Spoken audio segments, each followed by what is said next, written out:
Hi, this is Philip Davis, and I thought I'd put together this quick video to offer you some helpful advice when choosing a logo designer. Considering the fact that you're going to be spending a lot of money advertising whatever logo you purchase for the next 50 years or so, I'm sure you want to get this right the first time. So, here's a few things to consider before you dive in. First of all, I'm not just a designer. In fact, I'm also a copywriter. So when you hire me as your designer slash copywriter, you're not simply purchasing a logo. You're investing in your brand. And that's a big difference.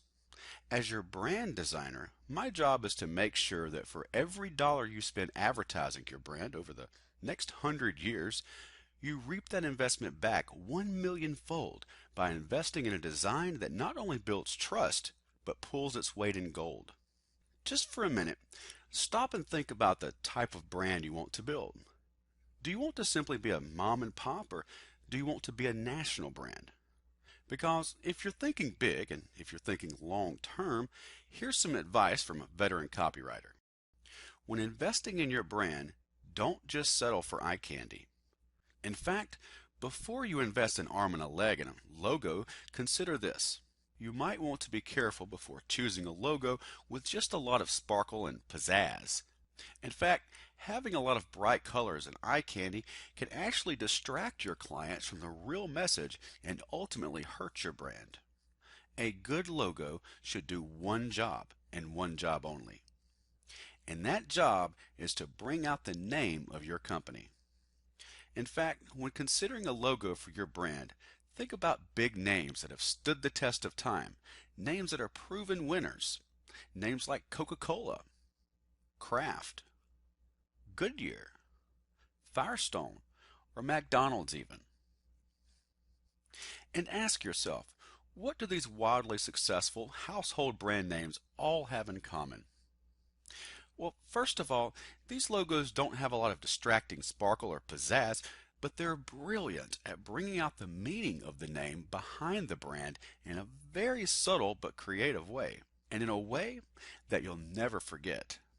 Second, they aren't so gaudy that they distract you from the name, but they aren't so subtle either. They do just the job they're meant to do by bringing out the name of the brand.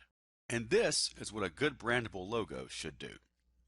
Now, there is a scientific process behind creating logo designs such as these that very few logo designers understand. But as a copywriter, brandable designs such as these fall right in my area of expertise. Not only am I a designer, but I have an extensive background in direct response marketing and copywriting, so I know what works and what gets results based on years of split testing, and I get results. I've worked and consulted with hundreds of companies, big and small, and over the years I've seen giants fall and small companies explode virtually overnight, many of which incorporated the design model we're discussing. So, before you purchase a logo, consider this. Consider all the many years and tons of money you plan on investing in advertising this logo to your clients, whether it's on billboards, online ads, flyers, newspapers, banners, or whatever. And while you're thinking about it, think of a number. How much money do you think you will spend advertising this logo over the next 50 years? Just pick a number. $50,000? $500,000? All right, so do you have the number in your head yet? Well, now that you have that number in your head, let me ask you a question.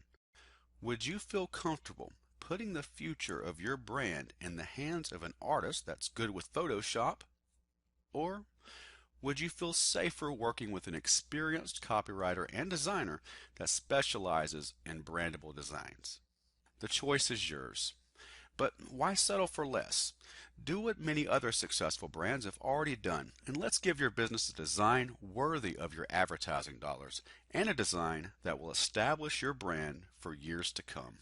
Accept my bid, and let's get started designing your brand now.